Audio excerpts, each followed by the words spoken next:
Cinemajaw is sponsored by Overcast, an independent podcast app that embraces the open world of podcasting instead of locking it down. No exclusives, no premium content, no paywalls. Just a great podcast app for everyone. Get it for free in the App Store. And we thank them for their support.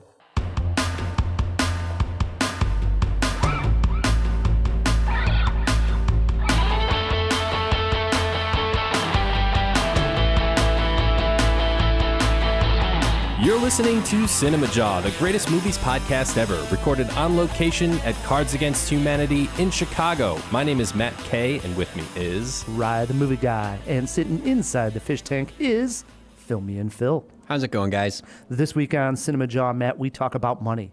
Lots and lots of money. I'm making it rain right now, Rye.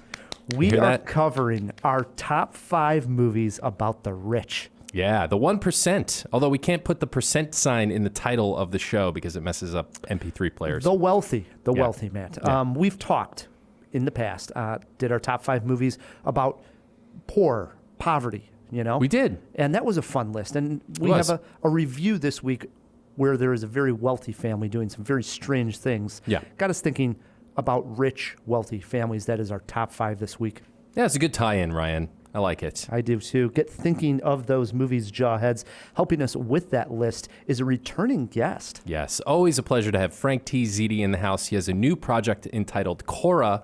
Can't wait to talk to Frank all about that. I agree. Last time we actually saw Frank, we ran into him at C2E2, which is the comic convention here. Yeah, it's Chicago's Comic-Con. And we always will run into past guests, and we ran into Frank, and it was great to see him. Yeah, and, with his kid. We said, we'll get you back on the jaw and talk when you got a project coming up. And here he is. And here he is.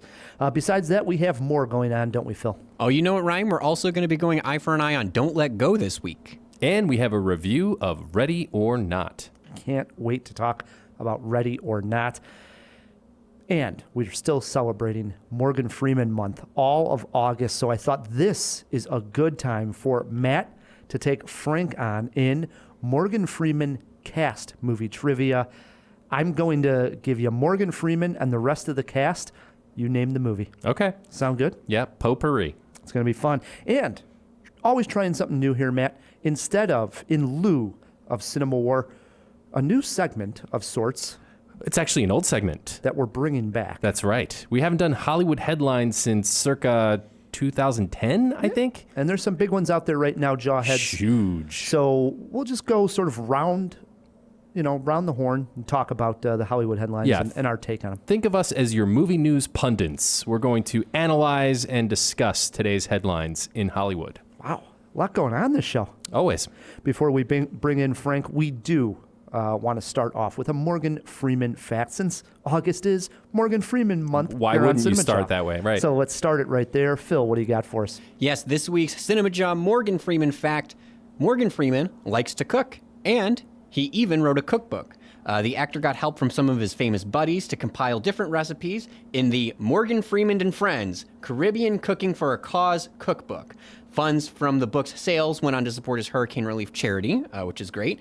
And some of the actors that he had contribute dishes were Tom Hanks, Tim Robbins, and Katie Couric, among others. And the tagline for the cookbook was, if you think that title's a mouthful, just wait till you try the recipes. No? Terrible. Oh, Terrible. Come on, man. I thought it was good. Yeah.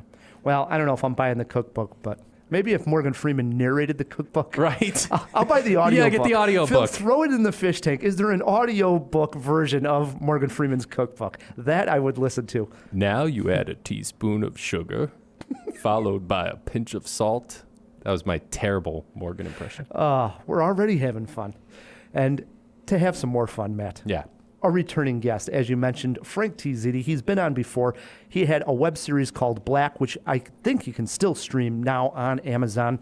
And he has a new project entitled Cora that he is working on. Frank, welcome back to Cinemajaw. Thank you so much for having me. And based on what you just said, I had it in my mind. Andy Dufresne would like a souffle. It was awesome. There has to be an audiobook. Oh, I hope there is. Yeah, fingers crossed in the fish tank.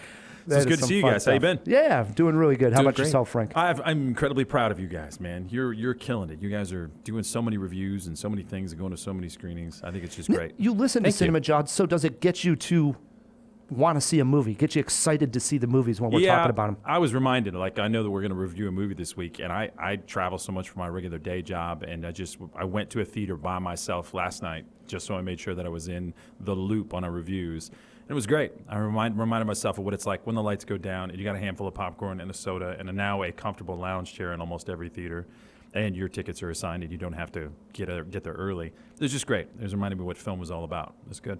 So, as I mentioned, your web series, Black, we Yeah. had you on various times during the creation of Black and the release of it. And now it basically put together in sort of a long form on Amazon. And it's still out there. People can search Black on Amazon and find it there. Yeah, that and 9,000 other things named Black. But yeah, it was a good run. We did crowdfunding, and we put together a sort of independent filmmaker digital series and turned it into a long form piece, and that was a good ride. Yeah. And so that brings us to your new project. Yeah. This is pretty exciting. Yeah, I'm stoked. Because right before we even started recording, you started dropping hints. I said, hold it until we actually hit the record button here. The name of this project is C.O.R.A, Yeah. which stands for... Combat Ordnance Research Aggregate. So if anybody knows me, if it's a Frank Ziede project, there's probably going to be a gun in there. I'm an action kid who grew up on movies like Die Hard and Big Trouble in Little China, and going to double features, which turned into quadruple features because we would slip from theater to theater. That's a felony or misdemeanor. But anyways, sure it's a misdemeanor. That makes me feel better. So, I mean, I grew up on action flicks as a kid, so I've always loved action films, but I've also been totally enamored with sci-fi for quite a long time. I know you talk, and have talked constantly about the Ridley Scott films, all Oh, the sure. different- Yeah. And so I've been sort of just totally about that. But there's a couple of films that have sort of stuck with me. Imagine a hybrid of Annihilation, sort of the organic, sort of scientific element of that. A little bit of Hannah, which is this sort of female strong lead, which is just a great, great story in itself. How to tell that story. But then if you remember a movie called The Hunted, that had Tommy Lee Jones and Benicio del Toro. Yes. Yeah. So he was this mentor who didn't want to be sort of a killing mentor, and then Del Toro was the soldier who had PTSD, who was double-crossed. So we sort of put all those together in this, lack of a better term, hybrid of a film about this female super soldier who is developed by DARPA, which is the what is it? Let's put that in the fish tank. I think it's the Development Advanced Research Project Agency as part of the U.S. government program. I'd buy that if they you, do if you told me Sounded that. Yeah, very, let's- very official. I'm trying to do what I can on my research. You guys know my favorite filmmaker is Michael Mann, so one of his big things is technical accuracy. So I'm always staying with technical accuracy to try to make sure a project is realistic as possible. But DARPA is doing research in so many different fields: advanced robotics, exoskeletons, different aircraft. But they are currently working in nanorobotic technology. So if you think of nanorobots, one human hair is 25,000 nanorobots wide. Wow. So what you do is you put these into your bloodstream, and at a molecular level, they can supposedly fix your body, cure cancer, go in, but they can also change your skin tone. They can change your muscular structure, right? So the concept, Give you a boost of adrenaline or whatever it may be, right? Yeah. So it's having these robots in your bloodstream, and then there's a thing called CRISPR, which is a genetic editing technology that Right. goes in and actually edits in the genetic code, fixing things or removing things. And there's actually a Chinese scientist who, I don't know if you read the I did, story. yeah. He went out and genetically edited 25 families and did not tell the scientific community. So, Right. There's a big kerfuffle over the ethics involved, but it's still amazing that this is possible today. Well, and he says that he's cured these babies from ever contracting the AIDS virus, but what they don't know is what has he made them susceptible to? Right. Right? So that's our story. So this DARPA program utilizes at a very early, like in an embryonic level, what if you were to combine CRISPR genetic editing technology to refine the organism, and then at a molecular level since birth, you've added nanorobotics into the bloodstream and the muscle structure. So what you have now is this super advanced killing machine. Right.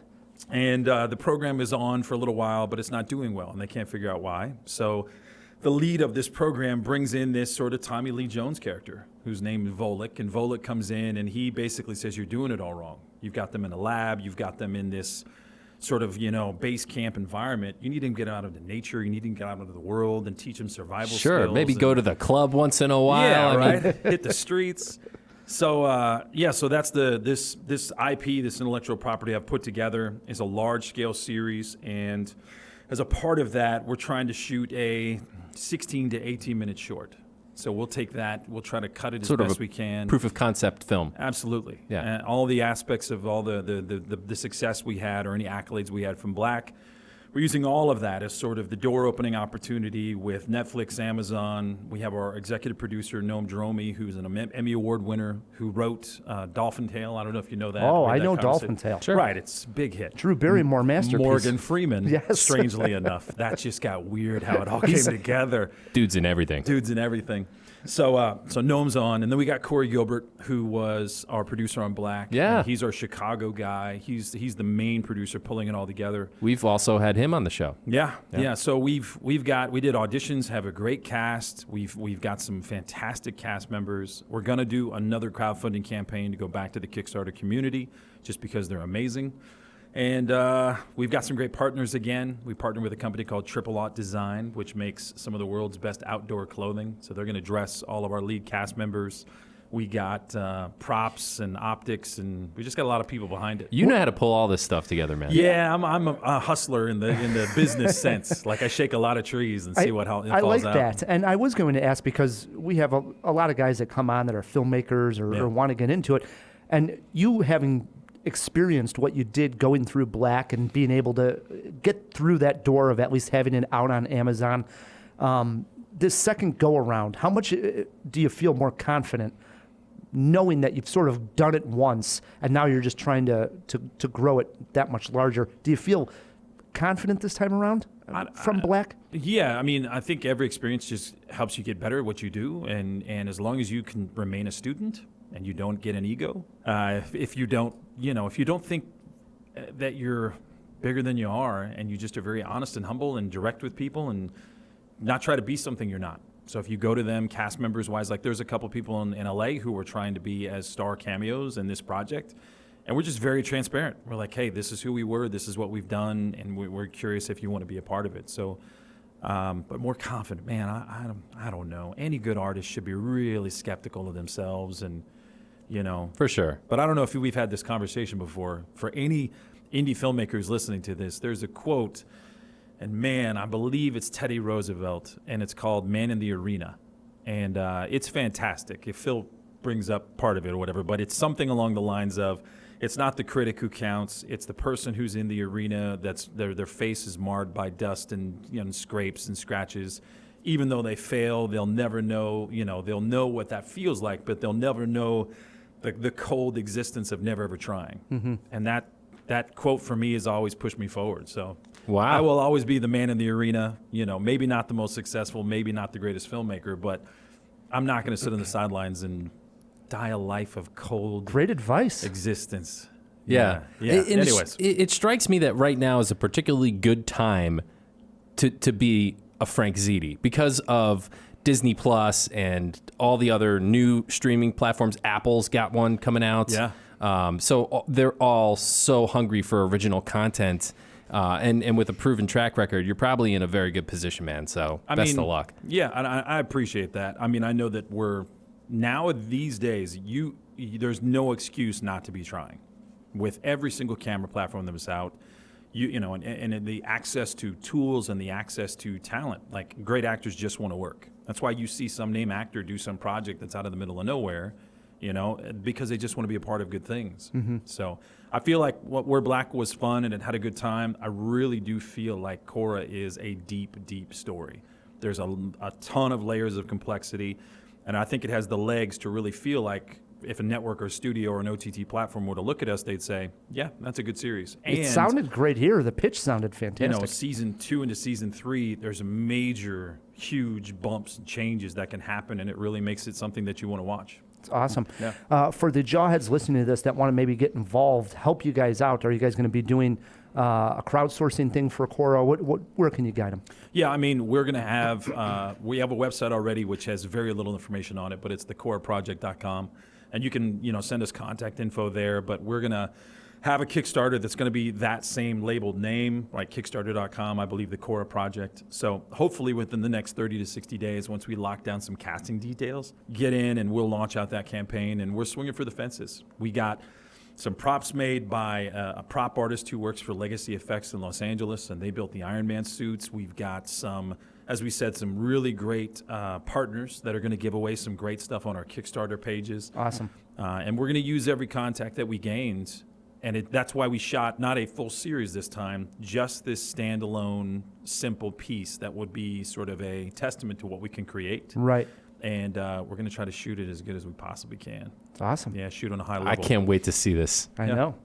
It was exciting, too, because we've been doing Cinemajaw long enough where we could say we remember, Black where it was at one point, and now here we are on to the next project. It's pretty awesome. It And is. I've loved the crew we work with, but, man, we're dealing with Kevin Otterhouse from Post House Pictures. We're going to shoot on the Red Dragon, so we'll shoot at the really high, 4K level.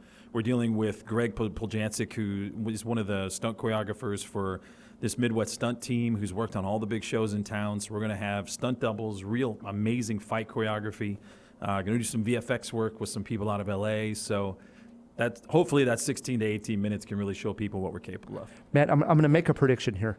Around season 3 of Cora on Netflix. Frank will stop returning your emails. No, I'm going to be an extra. I'm going to get shot in the jungle somewhere. Oh, if that happens, can I please be holding the gun, Frank? Listen, I'm the series creator, so literally, if I were to cast you right now, Rye the movie guy is a scientist who works in a DARPA lab. Like, it's just got the look. Nice. And Matt Kay is the conspiracy theorist who runs a AM radio podcast. Oh no, who's basically saying nanorobots are going to take over the world.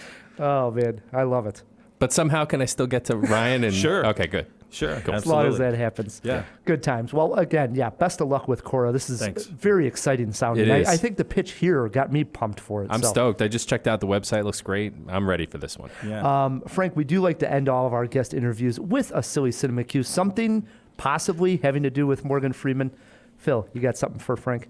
I do, Frank. So Cora's coming out in honor of you. It's a sci-fi film and in honor of Morgan Freeman month. I wanted to ask which of Morgan Freeman's sci-fi films are better, which of these two, Deep Impact or Lucy?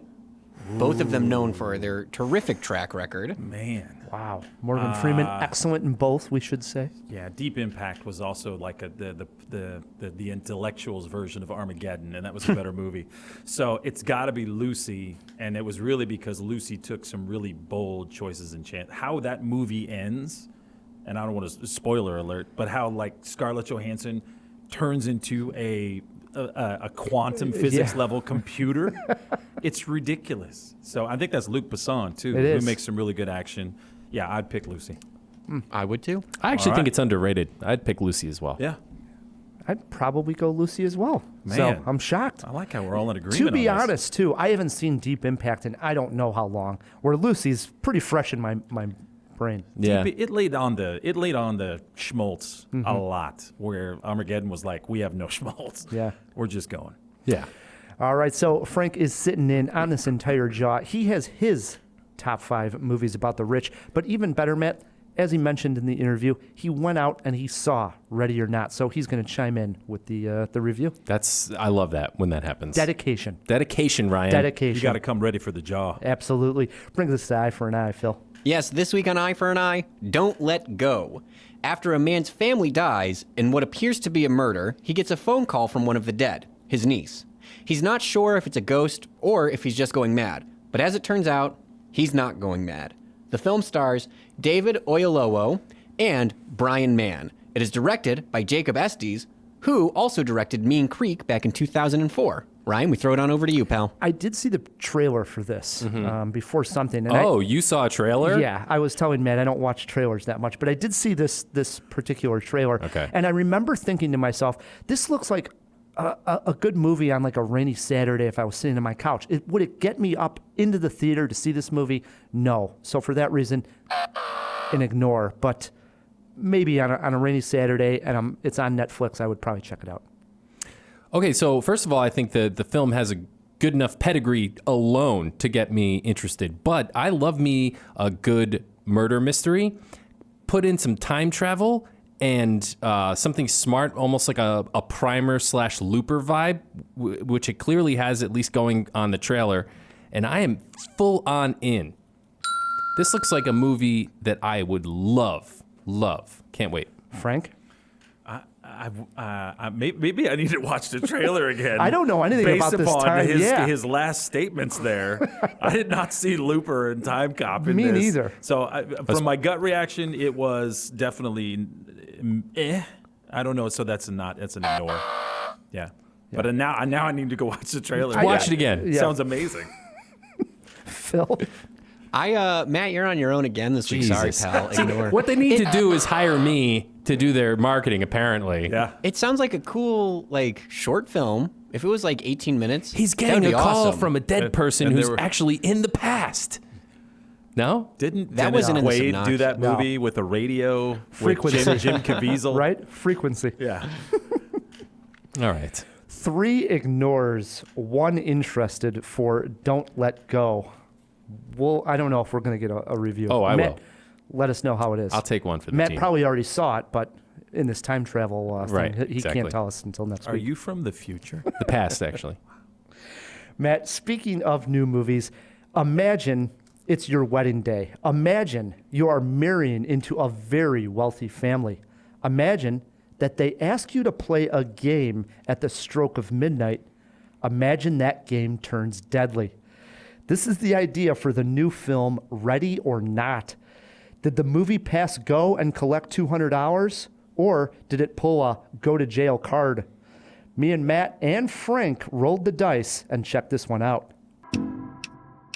So, at midnight, you have to play a game. Why It's just something we do when someone new joins the family. a game? What game? Hide and seek? Are we really gonna play that? Well, the rules are simple.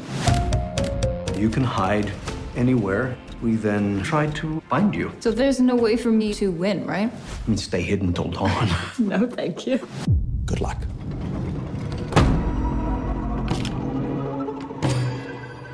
What the hell is this? How old is this thing?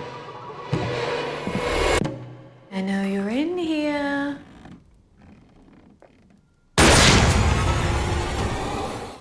Matt, I did not know it till now, but there is something wickedly funny about a deadly game of hide and seek. The new film, Ready or Not, may be based on a silly premise, but the filmmakers filled this world up with some extremely fun characters to play along.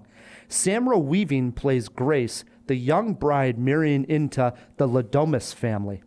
This is no ordinary family. They are extremely rich and very eccentric.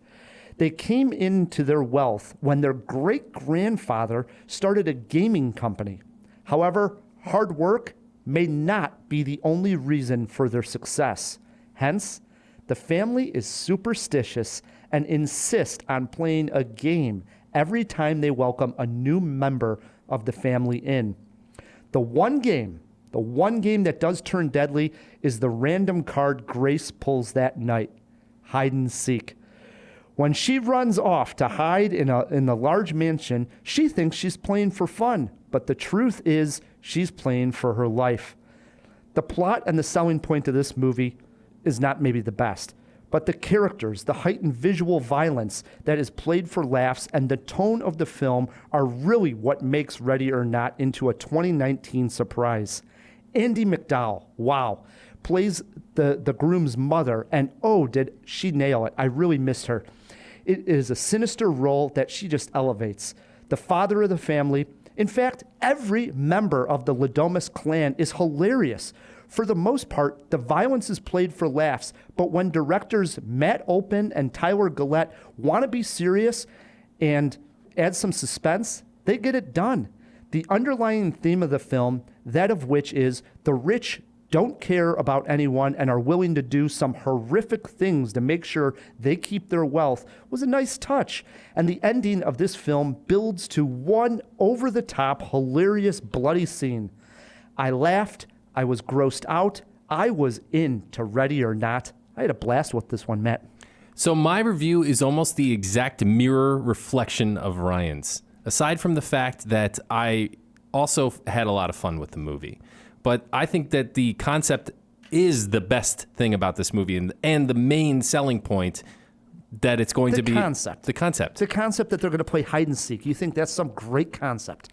That they're playing hide and seek for life, yes. I think for life and death. No, that's a great concept. I don't think that they fully execute on that concept. The good things, the Victorian mansion that they're in with the secret panels and doors, I think it's amazing. Love the set piece, great. The conceit that they play this game whenever they welcome a new member, wonderful. Andy McDowell, terrible. What? I wholeheartedly agree. You didn't like her either? The best thing about she was flat. The best thing about Andy McDowell is her death. You guys. And I'm not saying this because I'd like to see her die, but that was the best thing that she did in the movie. That's because her character was building to that. Thank you. Everybody wanted to see her die. No, she was actually pretty sweet up until like the moment before. She was off. The tone of her character was off. I don't want to give anything away, but the culmination is something that really bothered me as well, because I felt it was just lazy. It's almost, don't get me wrong, I love me some blood dripping from the ceiling. Now that's great. But after the joke that happened directly before it, and people who see this film will know what I'm talking about, the final demise felt kind of like it was all a dream kind of thing. I didn't like it. I wanted to see people get their comeuppance one by one and get killed. The people that do die in this movie, wherever there is a bit of a body count, are the help, okay? Which is also, I guess maybe they're trying to do a social commentary on the whiteness of old money, which is fair, but the fact that it's only people of color dying in this movie is a little problematic. I do agree with you about when they slow down the violence and play it for reals instead of for laughs. Right, there are some moments of pure suspense in this movie. No.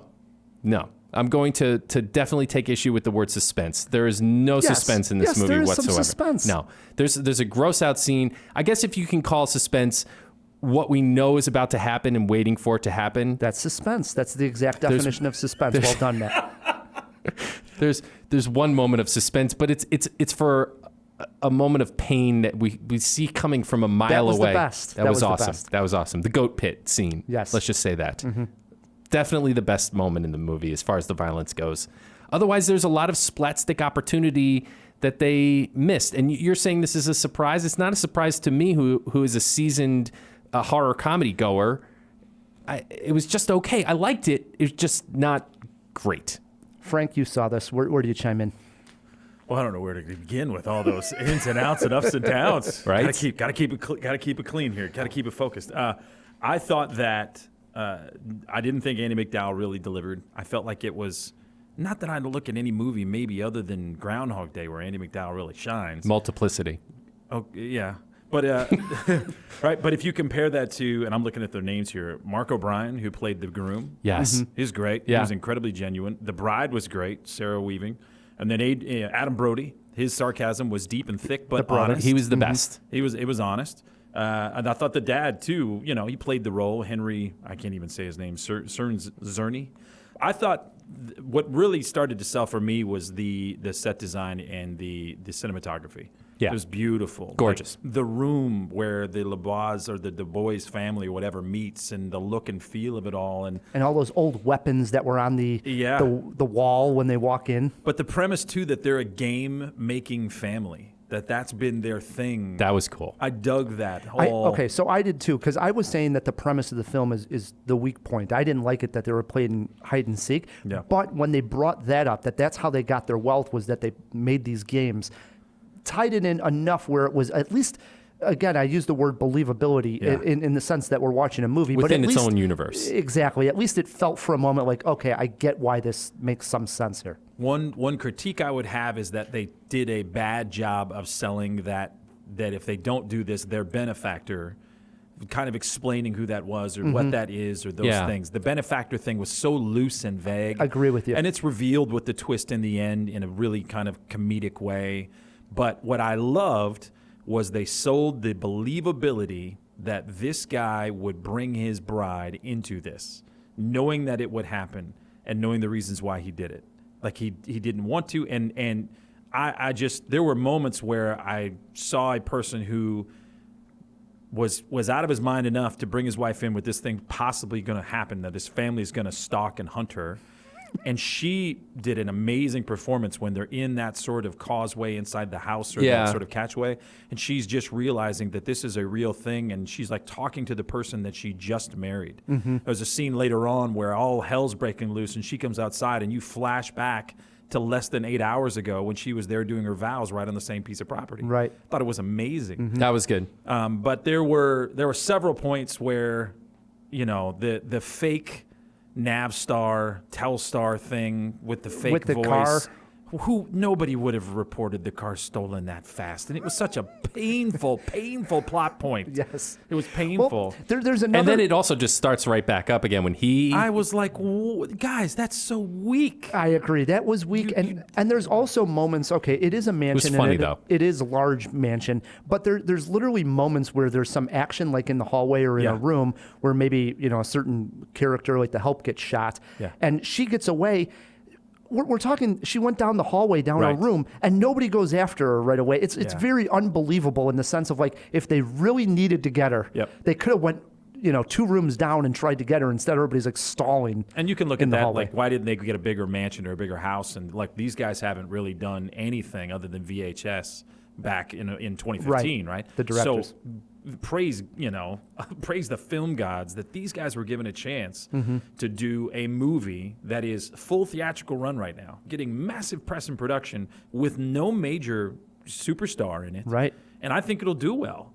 So, I mean, all those things. It is doing well, by all accounts. There you go. So they had to fight budget probably. This is the biggest building they could get with the most ornate rooms they could get. But it would have been fantastic to see some sort of super Sprawling, palace. And, right? all of a sudden it was getting a bigger sense of it. You could have done one of those Paul Thomas Anderson, sort of like in Life Aquatic when you saw the boat. Not Paul Thomas Anderson, no, Wes Anderson. Wes Anderson. Yeah. Well, now everybody's going to hate my guts.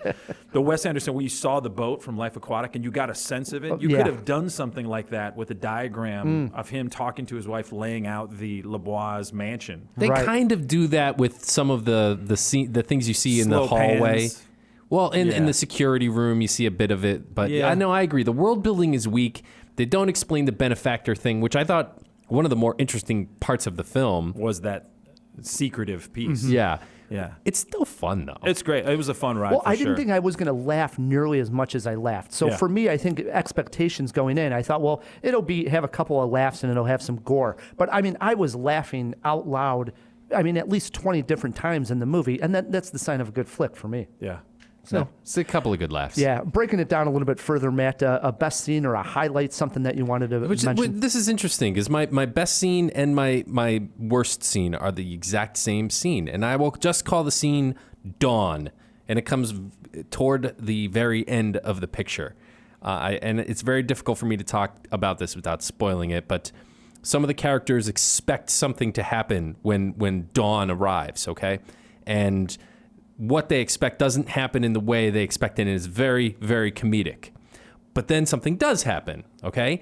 And what does happen left me, while it was a spectacle to enjoy, and that was fun, I was a little disappointed with exactly what it was. I wholeheartedly agree, and I think they took the easy way out.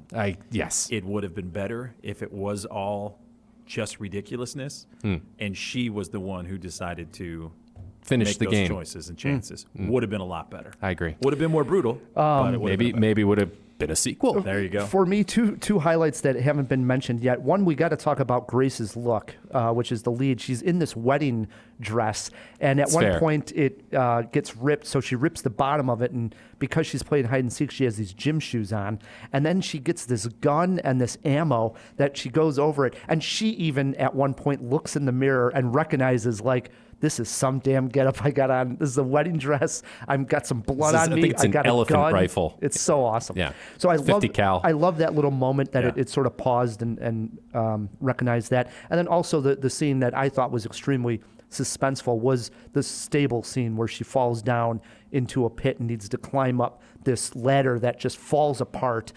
And can she go through with it to get herself all the way up? It was one of those, the audience, we saw it, and it was sort of like people were gasping with The suspense of, is this going to happen? Is it going to happen? Yeah. Oh my God, it happened. That's So, the one moment of suspense in the movie. That Yes. was fun. Yeah. But it was a well-played scene. I you agree. know? I agree. Issues that we didn't mention, Matt? Well, I mentioned mine already. Was Dawn. Just the ultimate comeuppance I felt was a little trite. Yeah, and I mentioned mine. I didn't feel that the family went after her hard enough in the mansion at times. It just seemed like, what is she doing? She literally walk into her room and starts talking to another character when we're supposed to believe her life is on the line, about 25 feet away and down the hallway, That small gripe. How about influences? Yeah, there's a few here, definitely. So Clue is probably the I got most Clue mentioned the also. most obvious one. Battle Royale for obvious reasons, and then there's a touch of Rosemary's Baby thrown in there for good measure. I also went with People Under the Stairs. I can see it. And I think it's because of the house and sort of the secret rooms. Yeah, the and being feel chased.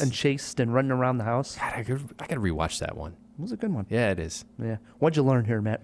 What did I learn? That you can learn anything on YouTube. Get handed an ancient crossbow? No problem. That was a good gag. That was a really good gag. great. That was a good gag. Let's get to know your crossbow. Yeah. You expect me to know how to use this thing? That was a good joke. Yes. So refreshing. And when the crossbar actually got used was pretty hilarious. Yeah, and I'm not spoiling anything. Both of Right. those are actually in the trailer. So For me, I learned that Samara Weaving could play Margot Robbie's sister. yes. Oh my goodness! It was like looking at times, like, oh, is it Margot Robbie? I'm, almost confused. She looks so much like her at times. That's a real thing. I saw in some of the press for this film that, and I don't think this is a fair comparison necessarily, although she does bear a resemblance, that they say the poor man's Margot Robbie. Huh. I thought she was a really talented Me too. performance delivery. I thought Loved she it. was really compelling. I actually really did like the build-up, too, like the stuff before the wedding and the subtext of all those characters. I thought her and the groom sold it much more than the family members. Like, they sold the strife of what was going on in that family. Agree. Yeah. How about a movie poster quote, Matt? I was ready to, but I did not love it. I went with a bloody great game of hide and seek. How many jaws? Let's go around the room. 4 jaw scale. Okay, so 2.5. This is it crosses the line for a bunch of reasons, but it does not excel. 2.57. Trying to get specific here, but I agree. I think it was a fun ride. If you know what it is going in, you're going to enjoy it. 3 jaws. 3 jaws. I liked it a little bit more than you guys. Wow. So, You're praising this. hey, You need to see more horror comedy, Ryan. I like this one. Little tit in the end. And again, I hope not spoiling anything. I would have loved an epilogue.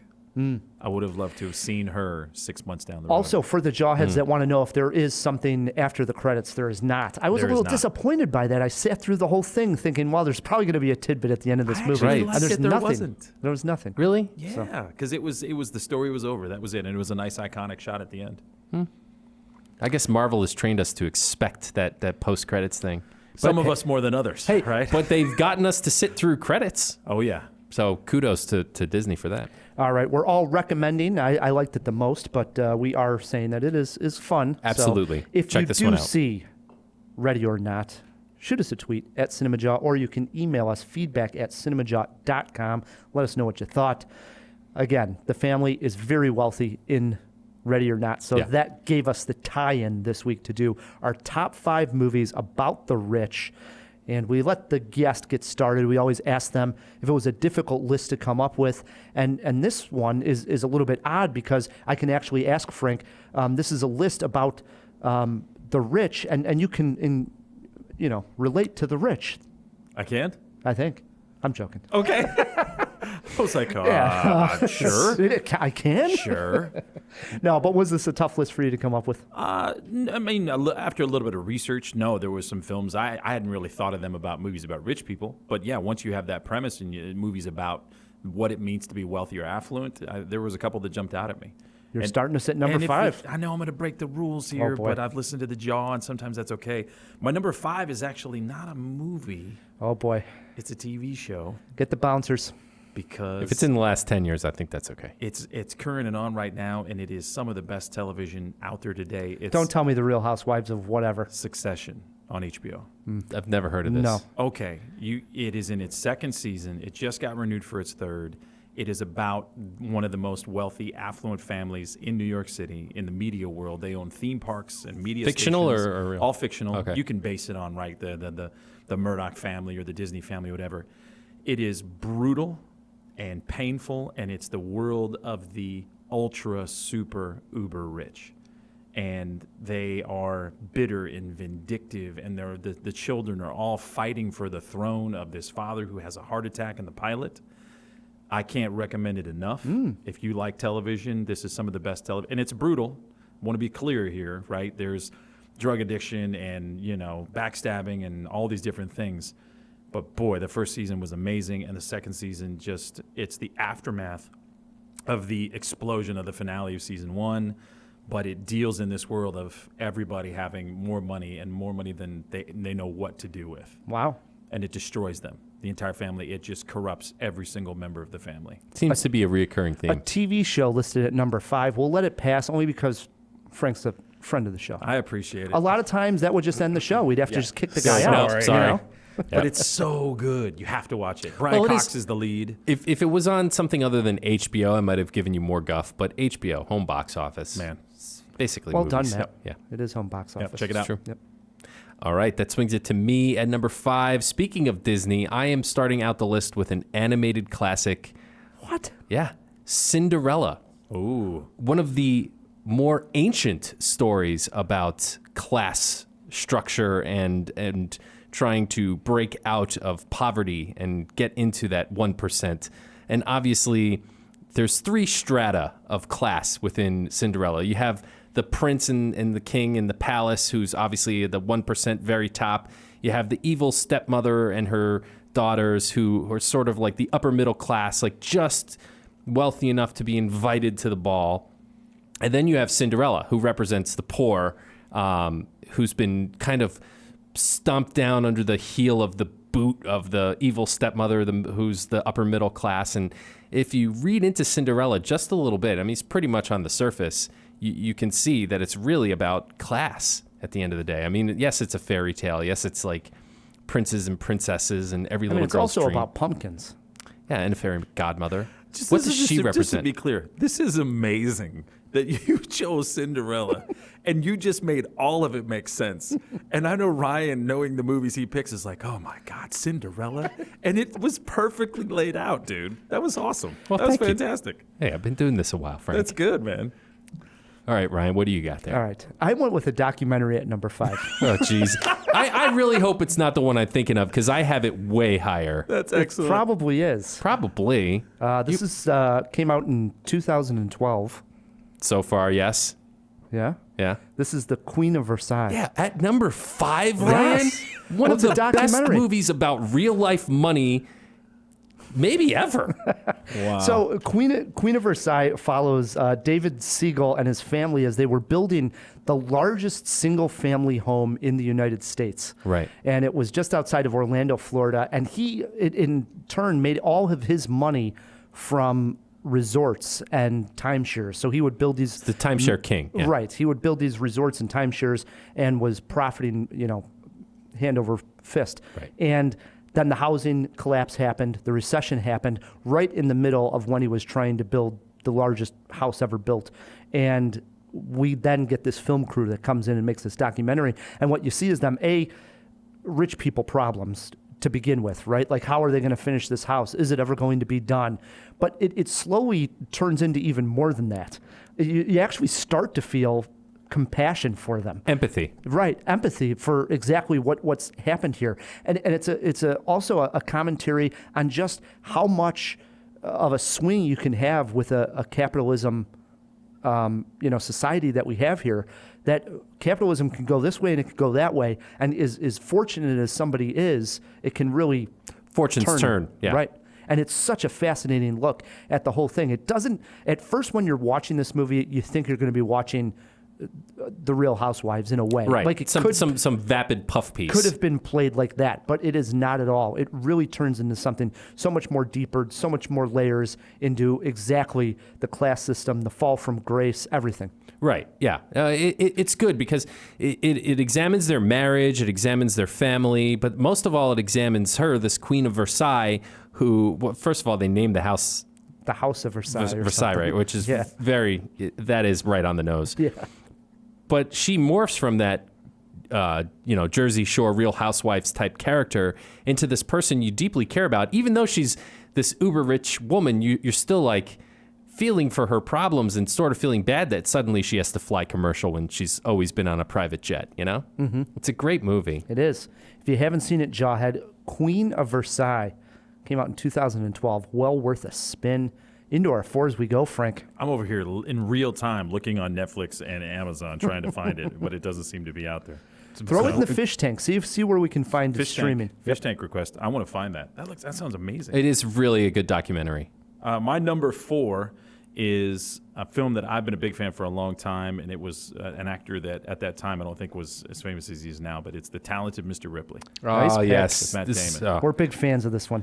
It's obviously a psychological thriller with all those things, but him killing that character and then taking on the persona and wanting to be in that world and then taking on all the intricacies of it all and never being at that class and that level. I'm just a big fan of it. I still love it. If it's on, I'll watch it no matter what. I'll sit down and watch it in real time. I thought all the performances were amazing too. Oh, amazing. He has just about all of them fooled except for Philip Seymour Hoffman. Mm-hmm. Yeah.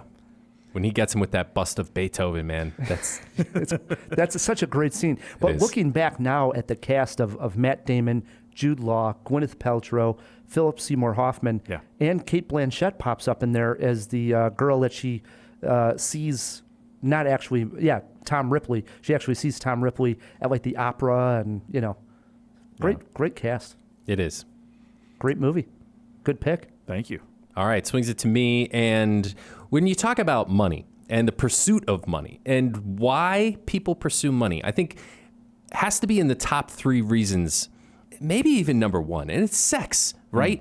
You had to go there, Matt. At our core, You had to make I this think I know- podcast I think I dirty. know at what our he's going to. at our core, the drive to reproduce is so overwhelming that really the pursuit of power and all these other things are just a means to an end for more sex.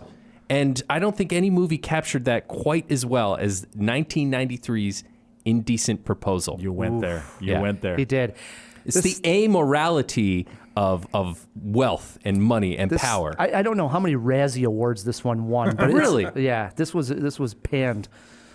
Yeah, and this is a rough one too. I mean, it's painful. Yeah, and now Really, guys? Yeah, Yeah. and exactly what it has to say about like Phil's nodding in the booth. I see Yeah. his head wagging peripherally. I mean, the Like whole that thing. it's painful or okay, good. Plus the whole idea of where women play in the relationship, the way it Yeah. talked down towards it. The Oh, whole yeah. thing's just I'm not saying I agree. I'm not saying I agree. I think when you're talking about movies about wealthy people, Yeah. that this one needs to be on the list because of the premise of the movie. Plus, I mean, Robert Redford, notwithstanding, is definitely, It and was Demi based Moore. on a book, and I know the book got high praise, but I think the movie, if I'm correct, maybe throw it in the fish tank, Phil. I remember it being one of like the worst reviewed films that year. It does speak though to what people who have more than enough money can think, how they can think. True. They're like, why can't I go to another country, or why can't I buy this building, or why can't I buy this restaurant, or why can't I buy your wife? Right. Right. You'll never have a chance to have $1 million Mm-hmm. in cash. So, what's up? All of a sudden you ponder your existence and your worth. Yeah, it's painful. I guess the movie isn't as well received as I thought it might be, but I think that concept is why I think it needed to be on this list. There you go. I'm not going to lie. I considered it. I looked it up, and I sort of remembered watching it, but it popped into my head when we were talking about It's a noteworthy movies about the movie. rich. So, for my number 4, rather recent film, 2017, Christopher Plummer replaces Kevin Spacey. Last minute type deal here. Kevin Spacey already shoots the film. Crazy. All the stuff comes out about Kevin Spacey. Ridley Scott decides to recast the role with Christopher Plummer. I'm speaking of All the Money in the World. Still haven't seen it. Me neither. And Plummer ends up getting nominated for an Academy Award for the At performance. 88 some odd years old. Incredible. Also in the movie is Michelle Williams and Mark Wahlberg. Right. Based on the true story of Paul Getty's grandson. Who, at the time, Paul Getty was known as the richest man in the world. And guys come up with this idea of literally kidnapping his grandson and then trying to get ransom money from Getty. But I don't know, he wasn't very trustworthy about his money going anywhere, even within the family. So he's not willing, to give up whatever it is, $1 million to get his grandson back, even though that is literally pocket change to the guy. He's not going to break down and give the ransom money. And family drama ensues. Because you would think so, yeah. One would imagine. You got Michelle Williams. Be weird. Michelle Williams, who married into the family, and it's great, And they hire Mark Wahlberg, and he's involved. It's a pretty deep drama. It's a good one. And then they hunt down Michelle Williams with crossbows. How do you expect me to use this thing? I have to see it. It was good. Yes, all the money in the world, worth a spin. Would I say it's like absolutely fabulous? No, but when you're talking about wealth in a top 5 list like this, has to be noted. Wow. So that was my number 4. Into our 3s we go. All right, listen, I'm not going to take a lot of time on number 3, okay? And here's why. As a filmmaker, I'm constantly, second guessing myself because, you're never going to be perfect and you strive for the best. But I always had this thing I fell back on, which was I don't have to make the perfect movie because the perfect movie was already made by a kid who went to Hollywood who knew no one, and it was Citizen Kane, done by the great of the greats. So, I mean, it's obviously a movie about a rich person. It's obviously a movie about wealth and all those things and what it means to us. But it's been called by AFI. Orson Welles came out and was this young upstart who wrote, directed, did all these things, and it is a starred. It's a fantastic movie on its own. I didn't put it at number 1 because I've got a couple other personal favorites, but it's if anybody hasn't seen it, you need to see it and just understand the undertaking that it was and how it's ridiculous that young of an age he made such an amazing movie. I mean, it's the Citizen Kane of movies. Oh man. But for all those filmmakers out there, you don't have to make the greatest film of all time. It's already been made. You're never going to be younger than him. You're never going to be able to star in it now in this day and age, and you're never going to be able to direct it at the same time. And it's never going to be that good. Well, never say never, Frank. Oh my God, please. It was the perfect trifecta, quadfecta. And it's a great film. Love when a Citizen Kane comes up on a top 5, and it's only at number 3 and on a Cinemajaw list. And it fits in perfectly. Love it. Yeah, you couldn't not have Citizen Kane somewhere on this list. And I'm going to sort of back that up, bookend it almost. I'm not saying that this film is perfect, but it is largely considered one of the best films of all time. Certainly one of the best from the 60s. I think we can all agree on this. And I'm talking about Truman Capote's written Breakfast at Tiffany's. You guys have seen this, yes? Yes. So just a gorgeous movie. Audrey Hepburn. Yeah, thank you. Sort of put her on the map for me. I think I saw this movie when I was like 9 or 10 at my grandma's house or something. And one of the movies that opened my eyes to cinema and what it can look like. Because, movies at my grandma's were usually in black and white, but this one is so colorful and just pops. It's a great movie. Iconic. Yeah, I haven't seen it in the longest time, and I've been wanting to watch it again, so having it come up on the list. I've been watching old black and white movies recently. I just watched Captain Blood with my son. Errol Flynn as the star. Oh, Errol Flynn, yeah. And it was like you could see it was the basis for Pirates of the Caribbean, the ride, because it was all about pirates. But just those movies, all in those genres at that time, you got to go back and watch. They're just amazing. Yeah. I think you do, yeah, definitely. Yep. Breakfast at Tiffany's. Nice pick. I went with a small, what I'm calling a hidden gem here of a film. It came out in 2017. The name of the film is called Thoroughbreds. It's described as, get this, Matt, American Psycho meets Heathers.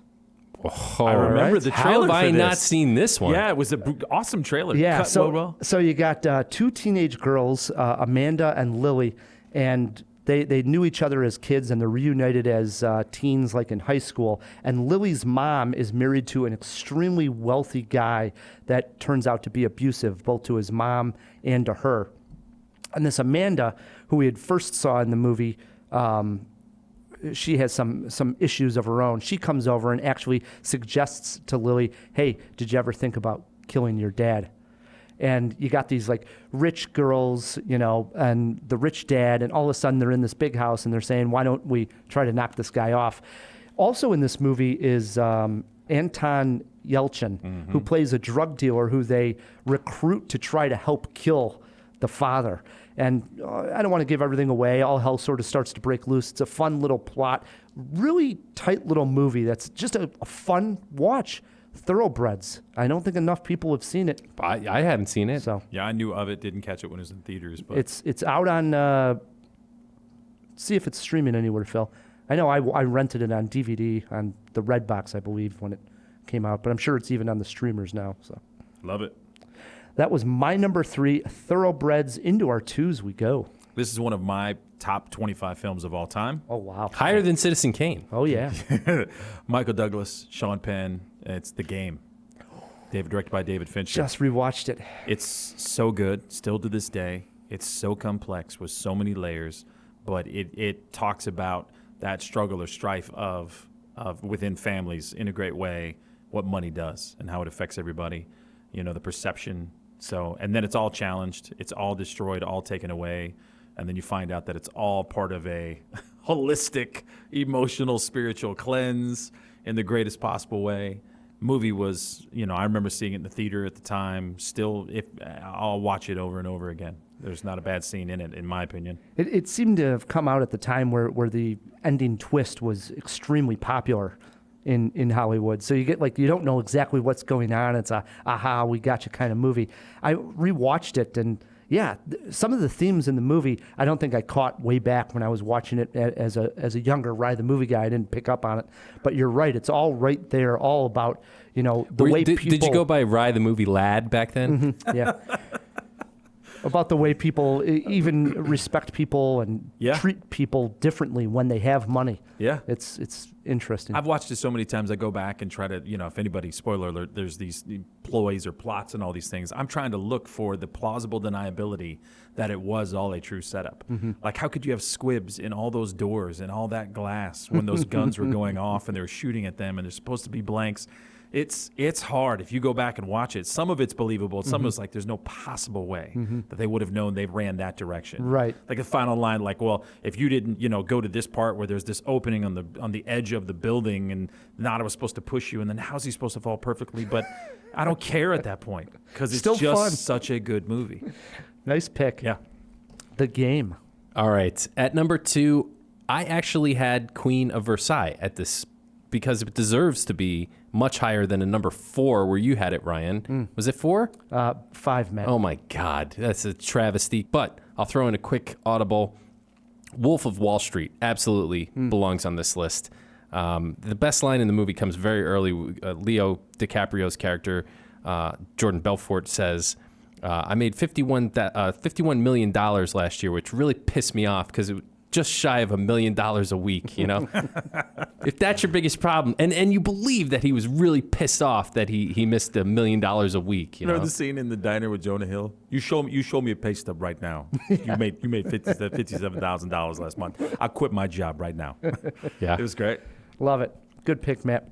And then they go and smoke crack in the phone booth in the back. Yeah. My number 2 could have been my number 1, but I haven't seen it in so long that as a refresher, I left it at number 2. But I love this movie, and they've remade it recently. It came out the original in 1981. It starred Dudley Moore. Yeah. And it's the only Dudley Moore movie I think I know. You're not going with the Russell Brand remake here? No. Okay. I'm speaking of Arthur. Yeah. Yeah. Do you know any other Dudley Moore movie, right off the top of your head? I can't think of any. But boy, you hear Dudley Moore, you think Arthur, right? There was a couple others, I think, but I just can't think of them right now. He plays Arthur Bach, who's this drunk millionaire who lives in New York, who is set to get his full inheritance from his whole family if he marries his father's business partner's daughter, who's also an upper class woman. Hey, you guys get married and you'll get the full inheritance.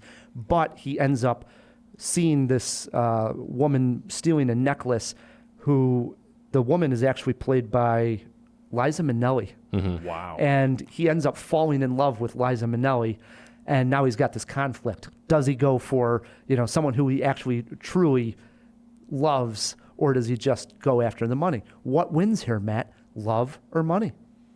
Alcohol. In this case, probably does. If you get caught between the moon and New York City, what are you going to do? What's the one that Michael Caine does where he's the alcoholic?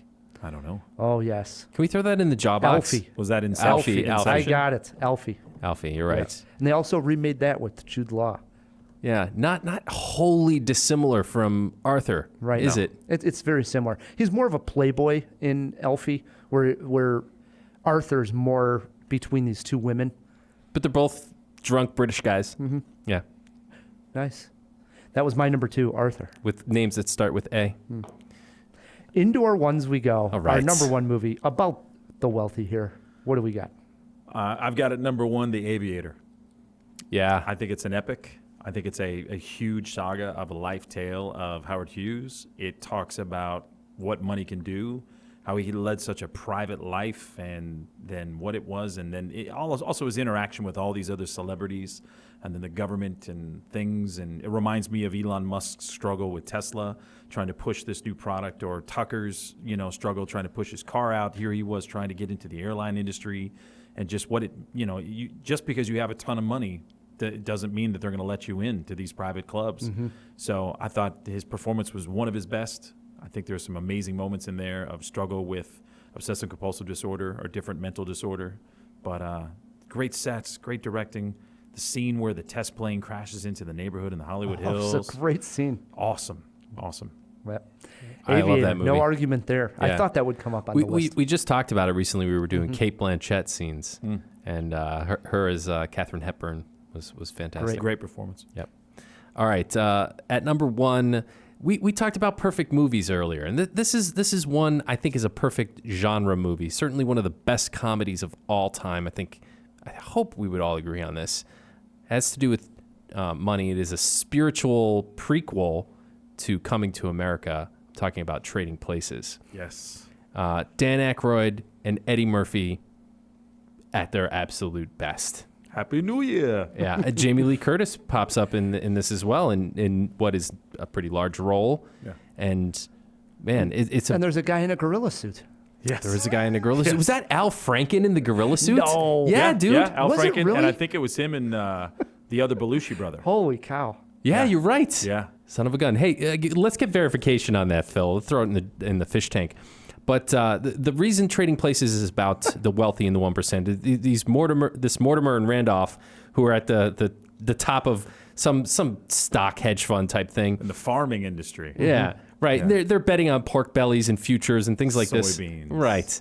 It's completely boring to them. So what do to sort of spice things up, make it interesting? Well, they bet on human suffering and lives, and because what else would you do? So they take somebody who is completely rich and wealthy and well-to-do, Dan Aykroyd's character, and destroy him and send him to the gutter. They bring this very unlikely guy from the inner city up and elevate him to the status of the ultra rich, and they watch the human behavior. I can't remember what the actual bet was, but $1.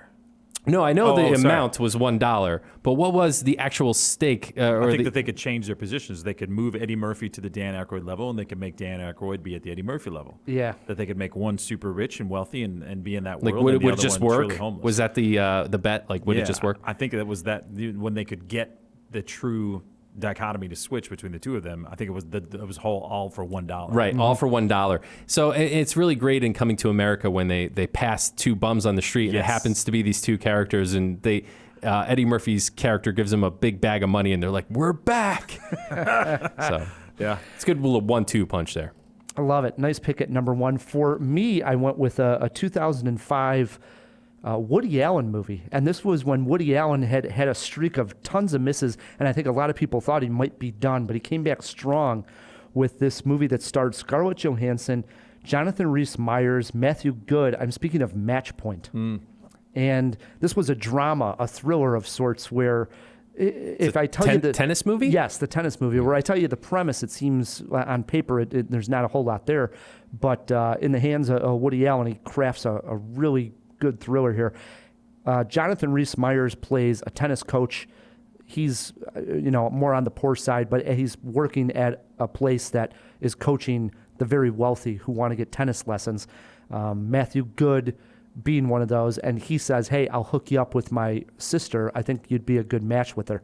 And he starts hitting it off with his sister, and wow. It's a lot of tennis puns there. His whole life though could be made for him, right? Because he starts to fall in love, and has the chance to enter this very wealthy family, marry into it.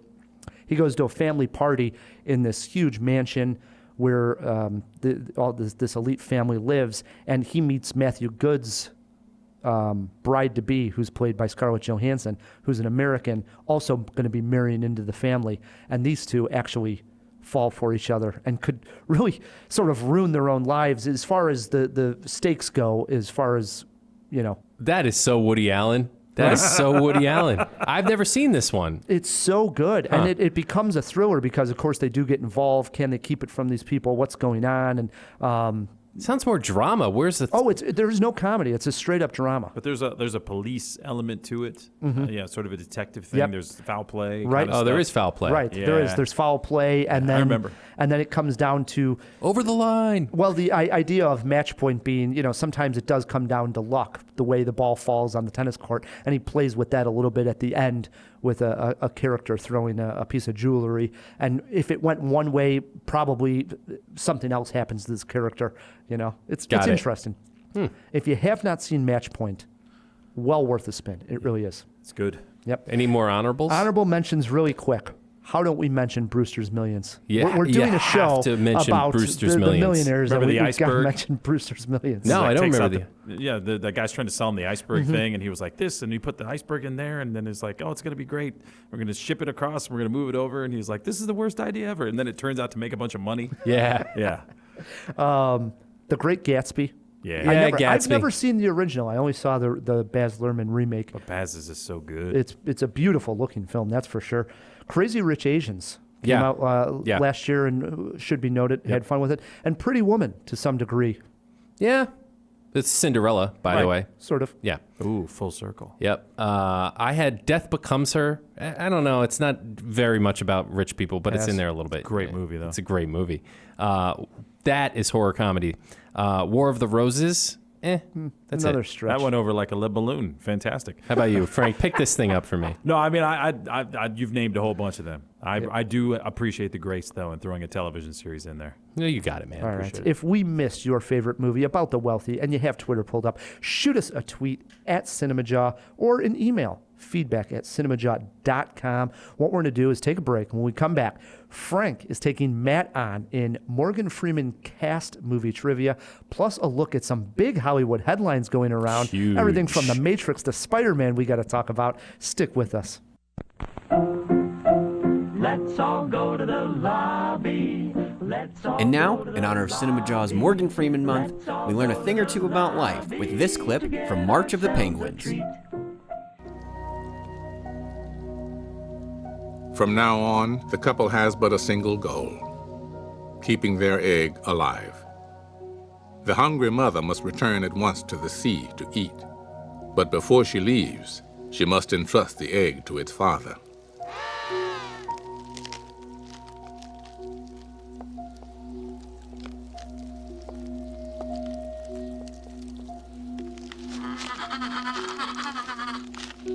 Some, young couples perhaps, are too impulsive or rushed.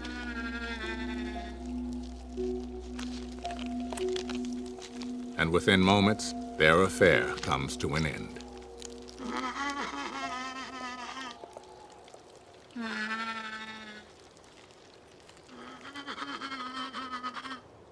They can only watch as the ice claims their egg and the life within it.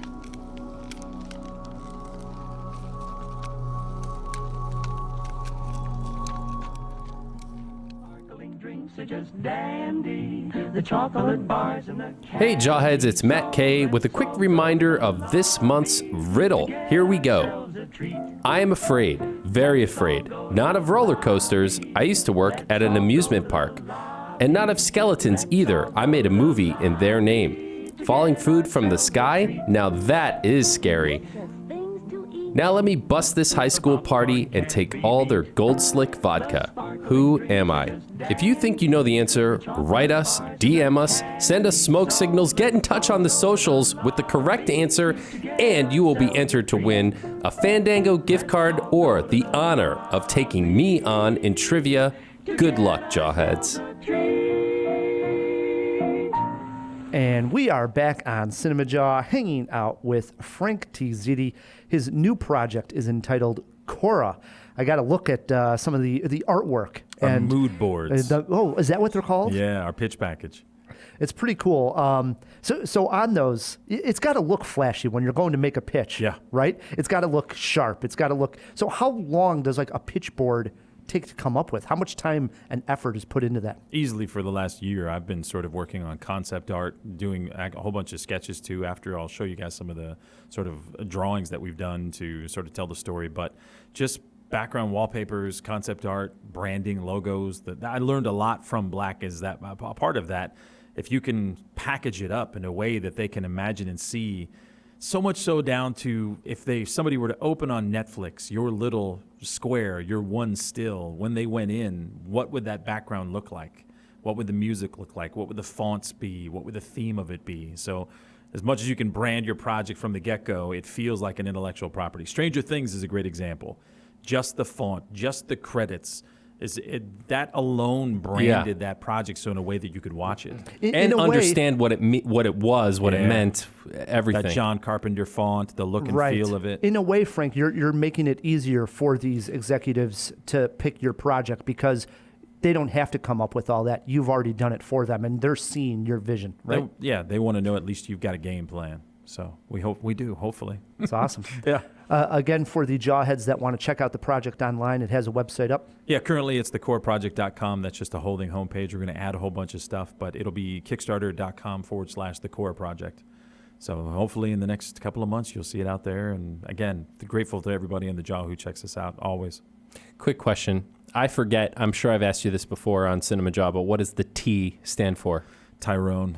Yeah, that's my mother was a big fan of Tyrone Power, who's an actor. I don't know, back in the 40s or something. But yeah, I'm this 6'4" tall white guy. Got the coolest middle name ever. There Frank it is. Tyrone. There you go, man. That's me. Speaking of cool, right? We threw a bunch of items into the fish tank. And cool Phil. Talk about a cool dude. He wants to swim up to the top. Let's open up that fish tank. Wait a moment! It's fish! Isn't it? DC! Wake up! Wake up! No, Pat, it's a giant glass bowl. Hey, get some fish folk. Who's coming with me besides Flipper? Here. That's a Sicilian message.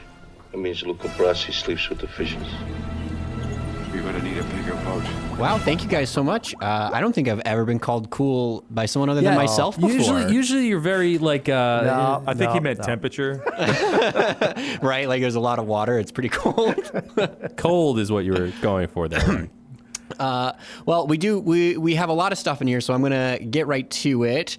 Is there an audiobook from Morgan Freeman's cookbook? There is not an audiobook, and not only is there not an audiobook, there's not even a paperback. I checked Amazon, Barnes & Noble, eBay, everywhere. The only way you can get this book is in a hardcover. Outrageous. Well, Terrible. It is a charity book, and the proceeds do go to charity. Still terrible. I want my audiobook. Outrageous. Yes. Even like a YouTube video where he's like in the kitchen. That would be the best You of want both to worlds. take some Creole spices and add it to the saucier. Maybe God, we I should really just get Frank to make them. I really want to like hear that. more. We might hire that Morgan Freeman impersonator You back. got to broil the fish. The next one, what does DARPA stand for? Frank, what was your answer? Development Advanced Research Projects Agency. So close. So it's defense research. But right on, I mean, I couldn't BS any of that. So Give it time, man. Give it time. Try it out.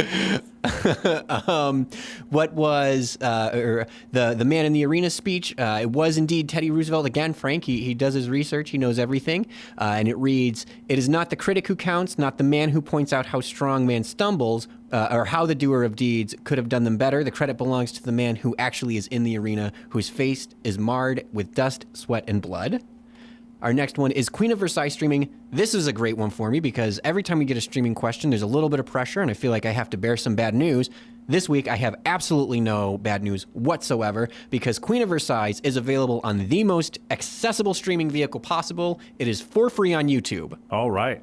So wow. Bingo. Done. And I sent Matt the link. It is not a bootleg. It is official. So you're getting the best quality possible. Excellent. And that'll be out there in our show notes so everybody can see it. Wow. So satisfying. Check that one out. I now get to follow it up with some bad news. It's Thoroughbreds streaming. And it is. But it is only streaming on HBO Go, which is one of the harder ones that a lot of people don't have. You can rent it, but it's a pretty pricey rental. It'll be about $9 for rental on Amazon. So if you have HBO Go, you are absolutely in luck on that one. There we go. Thoroughbreds. Check that Oh, one you got to out. share the password here. All right, my friend. Was that everything, Phil? We got one more. One last one. Who was in the gorilla suit in Trading Places? Matt, who did you say it was? Al Franken. It was Paul Gleason. Who the hell is I knew Paul it was Gleason? An Al Franken. I knew it. Paul Gleason is known for his roles in the television series All My Children and films like The Breakfast Club and Die Hard. Who he was in those, I couldn't tell you. I mean, he's very prolific. I knew his it. IMDb goes on, but I knew Matt was wrong on that. he was also in Arthur, which came up tonight. I just want to know who he was in the Breakfast Club. Oh, it's the principal. You mess with the bull, you get the horns. Yeah, okay, that guy.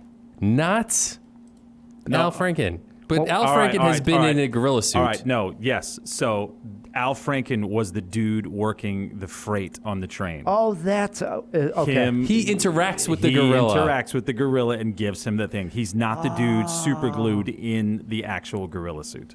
Okay. But I dollars to donuts, he's the freight worker on the train. That's and right. He's drunk. Yeah, or high. Yes. Or both. Because that's it right there. That's I'm doing the real time Google. Quality. There he is. And that's Franken. He's doing the fake monkey thing, trying to talk about the mating process. Good times. Was that everything, Phil? That is all we got. One small note. Last week we have a correction. We were talking about The Usual Suspects, and the guest, Ryan Ostreich, had said David Fincher had directed it. And we heard from quite a few jawheads that we were wrong on that it is Bryan Singer. And just pass that along. Yes. It was brought up. We didn't correct They do have a similar Ryan. tone in their filmography. That's maybe, I don't know. David, Definitely different. Somewhere somewhat David Fincher just passed out that you compared Bryan Singer to I his know. films. I know. Let's Similar in let's be real. tone, I said. Let's be real here, Matt. But we realize every once in a while something gets said, we don't correct it, we miss it, we're talking about other things. So Good transparency. there you go. That was everything, right, Phil? That is all. All right, jump back in there. Will do.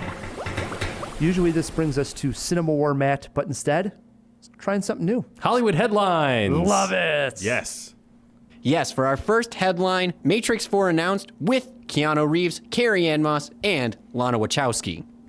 There were a lot of rumors going around that The Matrix in some form was coming back. I had heard prequels. I had heard Michael B. Jordan was attached. All kinds of things were swirling around here for a while. So for this headline to come out, that we have basically a continuation of the characters we know, pretty excited. I could use another Matrix. Yes, I'm excited for that. I was never happy on the way the third one ended. And I'm not sold on everything that the Wachowskis have done even since the Matrix. So Speed Racer notwithstanding, because that was a masterpiece. right, but going back What to did you just say? I just said Speed He's Racer. joking. He's I'm not joking. joking. I non-ironically love Speed Racer. It's But- visually stunning. going back into the whole here for the Matrix with the Wachowskis, I think is a good thing. What do you guys? Well, we are in the midst of a Keanu-sance, are we not? We are. And it's pretty huge. I mean, everybody loves him. He's breathtaking. Yes. So I guess I'm ready in that regard. Carrie-Anne Moss, she was in The Matrix and Memento, to be fair. Yep. But not much else. So that doesn't get me that excited. And I'm really worried because you're right, Ryan. As much potential as the Wachowskis had, I don't want to say they squandered it, but they have yet to deliver upon that potential that The Matrix, just the first one, gave us. So I am really worried. And isn't Keanu dead? What is going Right, the on? one? Yeah. He digitally ascended to some other thing, and then his body's dead. So Oh, maybe it's like Lucy, and he's the computer now. I guess. Yeah, but if Jupiter Ascending and Sense8 are any indication, it's going to be incredibly heady, and it's kind of, you just look at the flow, Matrix, then to Matrix Reloaded and Matrix Revolutions. It got weirder and weirder. Diminishing returns. Yeah. And I mean, The Matrix on its own was a zeitgeist. It was at a moment where Die Hard and Predator and Jean-Claude Van Damme movies were all the rage in those 90s in that time, and everyone was tired of it.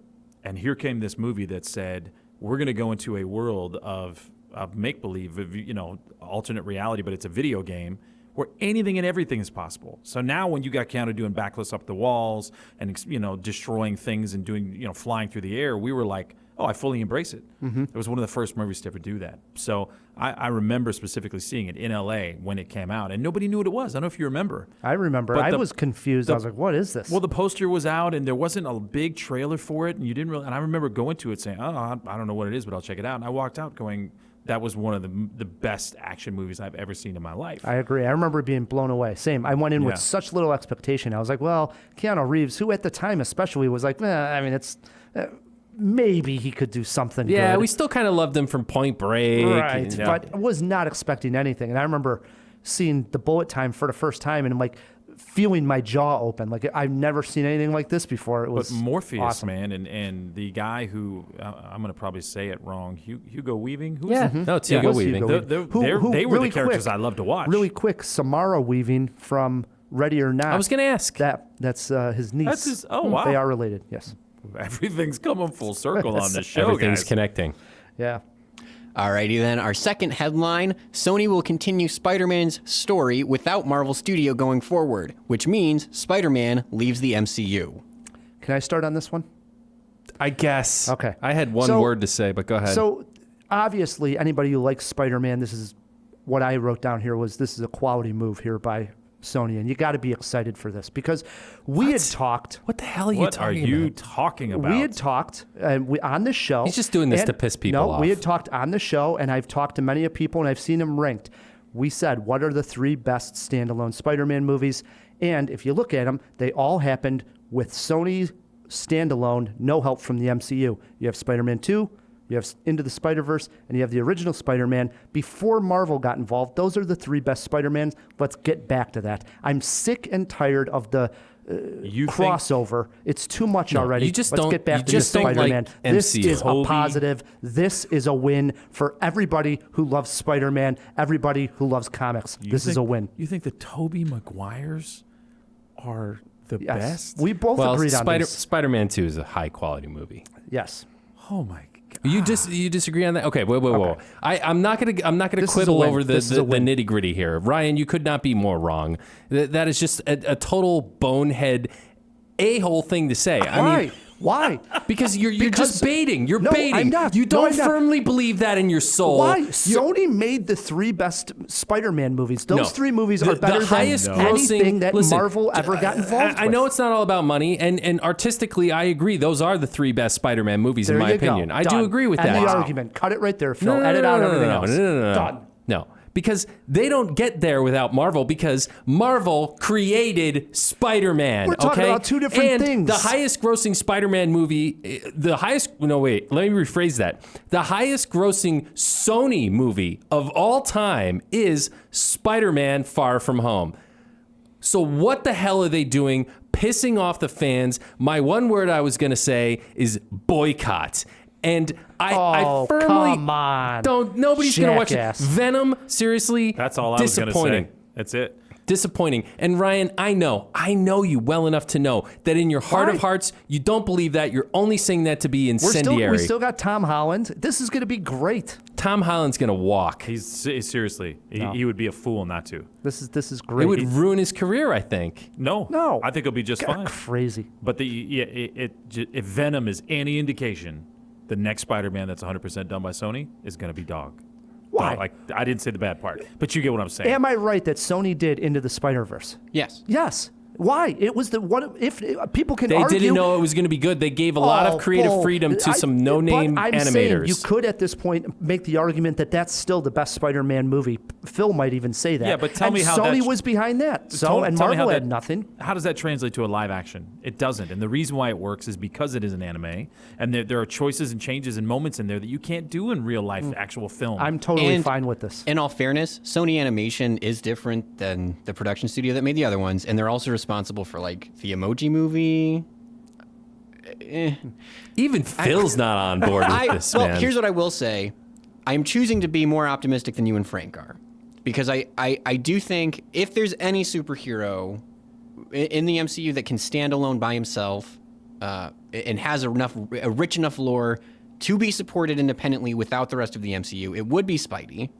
And I'm not saying that this is what I think is going to happen, but I'm hoping that it does. And I trust in Bob Iger to not sell this property for no good reason. And I think that maybe they can expand into like even more Spider-Verse stuff and explore the many different facets of this character. Well done. I am not drinking your Kool-Aid, buddy. Thank you. I'm calling it right. I am very skeptical, Ryan, so don't clap for me. Disney, you got all the money in the world. Make this right. Seriously. Make it right. Whatever it's worth. Whatever it's worth. They did it with Star Wars, paid off in droves. Do the exact same thing. Buy it off of Sony's hands. I don't care what it takes. It's the best possible thing you can do. Now that RDJ is done and Iron Man's done. And they set him up as the heart and soul of the Marvel Cinematic Universe. He's going to take the place of it. They're really going to let that go? No, they're not. I want to see Tom Holland in 5 years playing that role, playing a little bit older and playing a little bit more authentic. Right. He's sort of the pizza-eating, fat-bellied, I want to see him get to that as well. Yep. And it sure as hell ain't going to be with Sony. Seriously, it's going to be terrible, everybody. It's going to be terrible. Alrighty. Hopefully this last one's a little bit less tumultuous. James Bond 25 has a name, No Time to Die. I mean, I actually think the Daniel Craig titles were all pretty cool. You had the Skyfall, you had Casino Royale. Spectre even is a pretty cool James Bond title. They broke convention. And then we get this. This almost seems like they're trying to make fun of the other James Bond movies. Like, let's go with the most ridiculous James Bond title you can go with. No Time to Die. I hate it. Yeah. Well, okay, so find a James Bond movie that doesn't have a title that has to do with life, death, or some form of money. And really... Skyfall. That's about it. Skyfall is the best James Bond movie title ever. Because you had no idea what it was about. Yeah. And it was a deeper emotional meaning to the story. But you have no idea what any of them are about. I mean, what is like Live and Let Die? What does that even mean, you know? Yeah, but listen, it's a great Beatles song. Just seeing Daniel Craig walk in this 30-second teaser trailer before we saw how bad the font was and how 1980s the font was, I saw the look in Craig's eye, and I was like, he's just there for the money. It's terrible, man. He said multiple times he wants out. Idris Elba should have been James Bond. It should have happened now, or it should have been a woman. It should have happened immediately. And they don't need to be 007, James Bond. It could just be another person in the 00 service of Her Majesty's Secret Service. But it should have happened. The genre needed to change.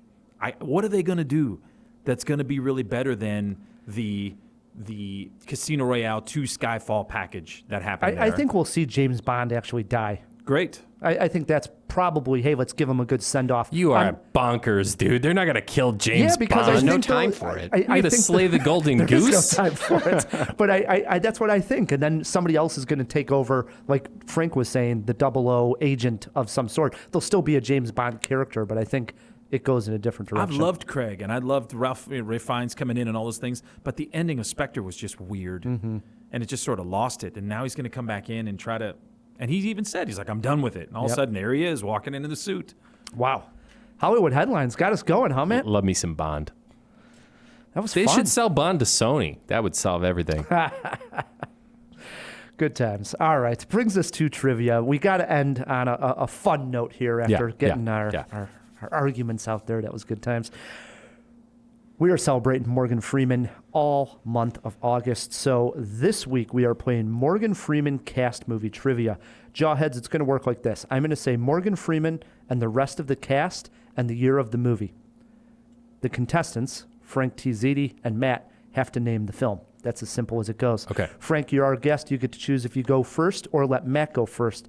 There are steals, and if you get hung up on any of the questions, you get one trip into the fish tank for Fill Me In, Phil. Listen, this is my favorite part of the entire show. And anybody who's ever listened knows you always go first. Question number 1. This is a jawhead right here. Yeah. He knows his trivia. Always go first. I'm pissed when people don't. Question 1 over to Frank. Morgan Freeman, Clint Eastwood, Gene Hackman, 1992. Unforgiven. Classic. 1-0, Frank. I would have botched that. I would have got $1 Million What? Baby. I know. It doesn't Did you come say out. $1 Million Baby? Well, that might Freeman, come up later. Eastwood. Right, it might. Question 2 over to Matt K. Matt, Morgan Freeman, Christian Bale, Katie Holmes, Cillian Murphy. This one's tricky It because is. they were all in more than one film together. I think Katie Holmes is the key to this. You are correct. Katie Holmes was the first Batman Begins. Well done. Yes, Katie Holmes was the key to that one. You found the cipher. Figuring it out. I did. You found the cipher. It is 1-1. Question 3 bounces back over to Frank. Frank, Morgan Freeman, Jessica Tandy, Dan Aykroyd, 1989. Oh. Man. Dan Aykroyd and Morgan Freeman and Jessica Tandy. I'm 1989. I'm going early to the fish tank, but I have no clue. So I'm going to the fish tank. Into the fish tank we go. Phil, what was the name of that Morgan Freeman, Jessica Tandy, Dan Aykroyd film?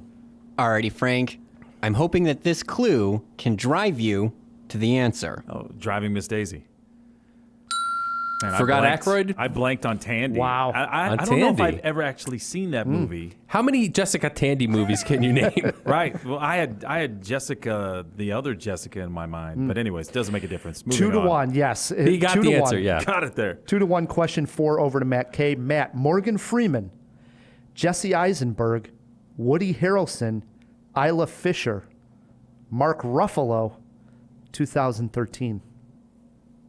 Now You See Me. Wow, Well everybody done. perfect. Yeah, wow, this is tense. Question 5 bounces back over to Frank. Frank, Morgan Freeman, Casey Affleck, Michelle Monaghan, Ed Harris, Amy Ryan. What year was it? 2007. Casey Affleck. Michelle Monaghan. Ed Harris, Ed Harris. Amy Ryan, I have, Morgan Freeman, 2007. I have no idea. No idea. No idea is incorrect, but it does sound like a James Bond title. No idea. James No Bond idea to 26. die. Yeah. No idea to die. Matt, you got to guess on this one. Casey Affleck, Michelle Monaghan, Ed Harris, Amy Ryan, Morgan Freeman. The year was 2007. I don't. Okay, it wasn't a Deep Impact, right? That's a 90s movie. So it's like one of those pieces of crud that Freeman does from time to time. I'm going to take a stab at this and say Olympus Has Fallen. Incorrect. We're looking for Gone Baby Gone. Yeah, I was going to say Mystic River, but I knew it was something along those Well, lines. Gone Baby Gone's actually a good movie. Yeah. Gone Baby Gone. It's still 2-2, and question 6 now goes over to Matt K. He has his lifeline. Frank does not. Matt, question 6 to you. Morgan Freeman, Denzel Washington, Matthew Broderick, 1989. What? Oh, Glory. Well done. Wow. Big. 3-2, Matt. Question 7 over to Frank. Frank, you got to tie it up right here. Okay. Morgan Freeman, Dustin Hoffman, Rene Russo, Kevin Spacey, 1995. Outbreak. Wow, that was impressive. That was. Yeah. It was the Rene Russo that broke it wide open. Unreal. He ties it up 3-3. Last question of the game. Over to Matt K. Has his lifeline. This is big, Matt, for all the marbles. Morgan Freeman, Kevin Costner, Alan Rickman, Christian Slater. Oh, come on. 1991. I mean, geez, man. I don't even need the lifeline here. Yeah. Christian. This was Robin Hood. Wait. You know what? I'm going to go in the fish tank. This is the final one? Yes. This is the toughest of tough that you I have? don't know what he's thinking here. Come on. Phil. This is not fair. What was this Morgan Freeman, Kevin Costner movie? Alrighty, Matt, your clue this week, not the Disney movie. That's a terrible clue. I mean, if I didn't know the answer. The easiest question and the worst clue. Right. If I didn't know the answer, this is the thing with the clues. Yeah. If you know the answer, they're really clever. Yeah. But you don't ask for a clue when you know the answer. Yeah. Robin Hood, Prince of Thieves. Which That is correct. One of the greatest movies of the 90s. Wow. I mean, let's be honest. Wow. Kevin Costner's zenith. Brian Adams. With Yeah. his, 4-3. This was a quality trivia. Yes, it was. Let's be It honest. was. Handshake here, It was. gentlemen. Well done. That was fun. Well done. In fact, the Jawbreaker, if it came down to that, was to Frank, and the Jawbreaker was this: is that Robin Hood adaptation the best there's been? No, I just saw one, and I wasn't even really I didn't get to watch it all with Russell Crowe. Oh, whoa! yeah. Did you Frank's see this wrong one? on that one. Do you know the movie I'm talking about? I think it's called Fat Robin Hood. Well, but again, is called Fat Robin the Hood. story was better. Like, it was actually well acted. Yeah, well written. or at least Pudgy Robin Hood. I can't remember the name of it. but There's been a glut of bad Robin Hood movies lately. the one with Jamie Foxx. Overweight Robin no, Hood. I know that it's that's got not- a name like that. That one's not. No, don't do that. Yeah. All right. Real Jawbreaker was this: Age of Ed Harris closest to. Matt, do you got to guess? Whoa. Ed Harris is like one of those guys who must be like 500 years old. That is incorrect. All right. I'm going to guess late 70s for Ed Harris. I have no touchstone here, so I'm just going to say 75. Lock him in at 75. Frank, you got to guess? 72. Give that to Frank, 68. 68 for Ed Harris. He just looks the look. He does. He's been on the rock. He's seen some shit. He's seen some things, man. Yeah. Oh, man. Always fun with Frank. Brings us to the end of a great job. First and foremost, got to thank Frank for coming back on. This has been a blast. It's been a pleasure. Best of luck with Cora. Hey, thank you. You And- guys keep and doing come what you're back doing. on as this develops into bigger and better things, right? If you'll have me, I'll be back. Awesome. We'll have you, buddy. We also got to thank the cool guy over there behind the glass. It's Phil, me, and Phil. Thank you guys so much. Best night of the week, every week. Matt, we also got to thank the sponsors. Yeah, thanks to Overcast and the Chicago Podcast Co-op who help us get cool sponsors like them. If you want to support Cinemajaw, the easiest way to do so is by leaving us a review wherever you are listening to this podcast. And while you're there, click subscribe. One extra button helps us out tremendously. Until next week, I'm Ryan, the movie guy. I'm Matt Kay, and keep on jawing about the movies.